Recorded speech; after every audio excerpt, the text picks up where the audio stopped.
दोस्तों, जैसे हम इस वीडियो के प्रथम भाग में देखे थे, कैसे पाकिस्तानियों ने धोखे से कारगिल के सभी महत्वपूर्ण ठिकानों पर कब्जा कर लिया और कैसे 18 ग्रेनेडियर रेजिमेंट के 3 कंपनियों को कारगिल को पाकिस्तान से आज़ाद करने के लिए एक स्पेशल ऑपरेशन का लॉन्च करना पड़ा। अगर आप वो वाला वीडियो नहीं देखे हो तो नीचे डिस्क्रिप्शन में उसका लिंक दे दूंगा, जरूर देखिएगा।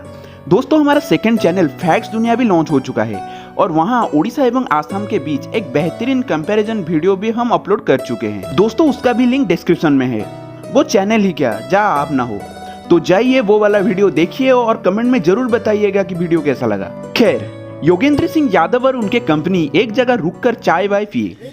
इसी बीच कैप्टन सचिन निम्बालकर ने जैसे आगे एक कदम बढ़ाया, फिर उनके ऊपर गोलियों की बारिश हो गई।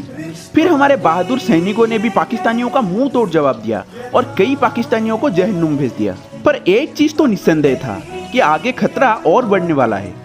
अब पाकिस्तानियों की ठिकाना का पता चल चुका था, तो भारतीय सैनिक ने रस्सी के सहारे धीरे धीरे ऊपर चढ़ने लगे और उसी बीच पाकिस्तानी सेना का और एक टुकड़ी वहां पहुंचा और गोली मारकर वो रस्सी काट दी। फिर कई लाशें बिछ गए। भारत माता की गोद उसके बेटों की खून से लाल हो चुका था। कठिनाई बहुत था, पर हमारे वीर जवानों का हिम्मत, हौसला और देश प्रेम के आगे ये सब कुछ मायने नहीं रखता था। रस्सी कटने से ठीक पूर्व ही 7 भारतीय जवान निचले वाले चोटी से ऊपर वाली चोटी तक पहुंच चुके थे और उन्हीं 7 जवानों में से एक थे हमारे अनसंग वॉरियर योगेंद्र सिंह यादव। अब खतरा 2 गुना बढ़ चुका था, क्योंकि अगर भारत के वो 7 सैनिक पाकिस्तान के एक एक सैनिक को ना मार पाए तो वे तो शहीद होंगे ही, पर साथ ही निचले वाले चोटी में जो भारतीय सैनिकों का ठिकाना है वहां पर भी पाकिस्तानी ग्रेनेड फेंक देंगे। करीब करीब 5 घंटे तक दोनों साइड से ताबड़तोड़ गोलीबारी चलता रहा।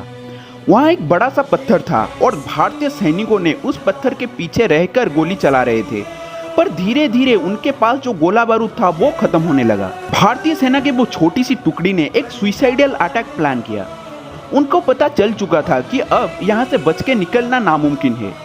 अगर हम 7 मरेंगे तो हमारे साथ 70 पाकिस्तानियों को लेकर मरेंगे। फिर 7 में से एक जवान गोली मारना बंद कर दिया, फिर 2, 3, ऐसे करते करते आधे घंटे के बीच सबने गोली चलाना बंद कर दिया।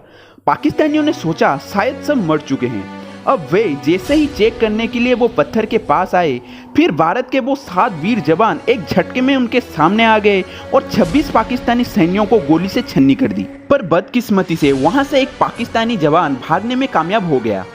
करीब 1 घंटे तक भारत के वो 7 वीर जवान अपने मौत का इंतजार करते रहे, क्योंकि उनको पता था कुछ ही मिनटों के बाद 100 से 150 पाकिस्तानी जवान वहां पहुंच जाएंगे। योगेंद्र सिंह यादव बताते हैं कि हमको मौत का कोई भय नहीं था।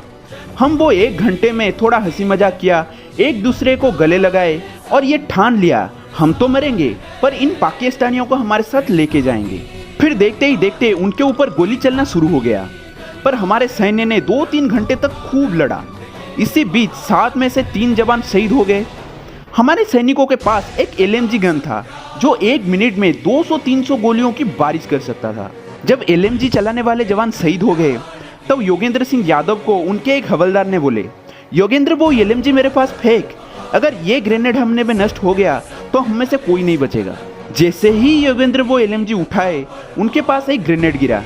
वो LMG तो बर्बाद हुआ ही और उसके साथ वो हवलदार भी शहीद हो गए जो LMG मांग रहे थे। दरअसल वो ग्रेनेड का छर्रा योगेंद्र जी के पैर और हाथ में घुस गया था। खून से लथपथ योगेंद्र भागते हुए अपने कमांडर के पास गए और बोले, सर मुझे थोड़ा फर्स्ट एड दे दीजिए। कमांडर साहब ने बोले, बेटा तू फायर करता रहे, मैं दे रहा हूँ तुझे फर्स्ट एड। जैसे ही वो फर्स्ट एड निकाल पाते उनके सिर पे गोली लग चुका था। फिर वो और एक हवलदार के पास गए और उनसे बोले, हमारे कमांडर साहब नहीं रहे। वो अपना बात जब तक पूरे कर पाते वो हवलदार भी शहीद हो चुके थे। उसके एक पल बाद योगेंद्र जी के पैर में गोली लग गया और वो वहीं गिर पड़े। फिर पाकिस्तानी जवान एक एक भारतीय जवान के पास आते थे, उनके डेड बॉडी के हाथ, पैर और सीने में पॉइंट ब्लैंक से गोली मारते थे, उनके ऊपर थूकते थे और गंदी गंदी गालियां दे रहे थे। और ये सब लाचार योगेंद्र जी के सामने घट रहा था। जब उनके डेड बॉडी को गोली मारा जा रहा था तब उनके शरीर 1 फुट तक उछल जाता था। फिर एक पाकिस्तानी जवान ने योगेंद्र जी के पास आया, उनके पैर में गोली मारा, उनके हाथ में गोली मारा, पर योगेंद्र जी ने जरा भी ऊप तक नहीं किए। फिर वो योगेंद्र जी के सीने में गोली मार दी। पर तभी एक चमत्कार हो गया। योगेंद्र जी को उनके माँ ने एक 5 रुपए का सिक्का दिया था, जिसको वो अपने ऊपर वाली पॉकेट में रखा था। तो गोली एग्जैक्ट वही सिक्के पे लगा और दूर उछल गया। तब तक योगेंद्र जी को भी पता नहीं था कि वे जीवित है या मर चुके हैं। पाकिस्तानियों ने सोचा हमने सारे भारतीय सैनिकों को मार दिया। फिर वे जाते जाते योगेंद्र जी को एक लात मारे और वही एक लात पूरे पाकिस्तान के लिए काल हो गया।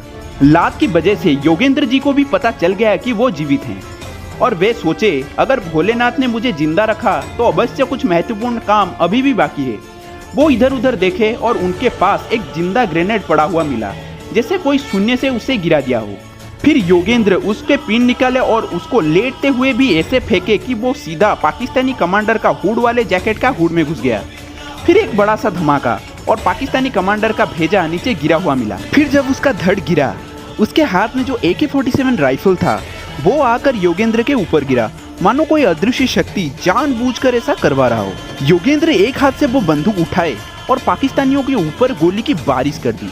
जब तक वे संभल पाते 40 पाकिस्तानी जहन्नुम पहुंच चुके थे। बाकियों ने सोचा हमने तो सारे जवान को मार दिया था, तो शायद ये गोली ऊपर वाली चोटी से भारतीय जवान चला रहे हैं। फिर पाकिस्तानी जवान वहां से जान बचाकर भाग गए। फिर योगेंद्र उठे और खुद को देखे तो उनके शरीर में 17 गोली लगा था और ग्रेनेड हमले से उनका एक हाथ नष्ट हो गया था। फिर भी वो ग्रेनेड हमला करके पाकिस्तानियों की एक एक बंकर तोड़ डाला और एक रस्सी के सहारे जब वे उतर के नीचे आए तो उनके हालत देखकर बाकी भारतीय सैनिक भी रो पड़े और फक्र से उनका सीना चौड़ा हो गया। फिर ऊपर क्या हुआ और पाकिस्तानियों की ठिकाने का एक एक जानकारी वो कर्नल कुशल चंद्र ठाकुर जी को बता दिया। फिर भारतीय सेना अपना ब्रह्मास्त्र निकाला जिसका नाम था बोफोर्स। 50 किलोमीटर तक अचूक निशाना लगाने वाले बोफोर्स का हमला इतना घातक था कि सिर्फ 2 दिनों में पाकिस्तानियों का हर एक अड्डा तबाह हो गया और टाइगर हिल के साथ साथ कारगिल के सभी महत्वपूर्ण ठिकानों पर अभी भारतीयों का कब्जा हो गया। सिर्फ 19 साल की उम्र में योगेंद्र सिंह यादव ने जो कारनामा कर दिखाया, शायद दुनिया में कुछ ही लोग होंगे जो इस तरह का कारनामा करने की हिम्मत रखते हों। ये कथा था कारगिल में भारतीयों की पुनरुत्थान का, कथा त्याग बलिदान और देश प्रेम का।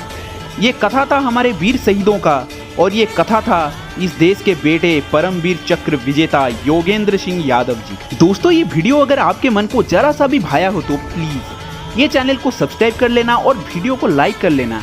बाजू का बेल आइकन दबा के ऑल पर क्लिक कर देना। मेरा सेकंड चैनल फैक्ट्स दुनिया का लिंक भी डिस्क्रिप्शन में दिया हुआ है, उस चैनल को भी सब्सक्राइब कर लेना क्योंकि वहाँ भी रेगुलर वीडियो आता रहेगा।